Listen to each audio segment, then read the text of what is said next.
বন্ধুরা আপনাদের সামনে স্কুলে গিয়ে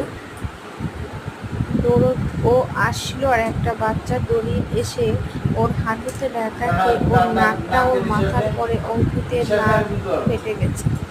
অঙ্কিতের আমি ফোন করলো স্কুল থেকে যে এবং অঙ্কিত দত্তের নাকটা দৌড়োদৌড়ি করছিল, ফেটে গেছে। আমি তখন সঙ্গে সঙ্গে দেখি ওর নাক দিয়ে রক্ত বেরিয়েছে, আর ওর নাকে জল টানাইছে, জামাটা নাক ভিতরে রক্ত লেগে গেছে। তারপরে স্যার আমি নিয়ে যাচ্ছি, একটা বসে বসে ড্রেসিং করছে, আমাকে বললো নাকে লেগেছে, নাকটা চলে গেছে অনেকটাই।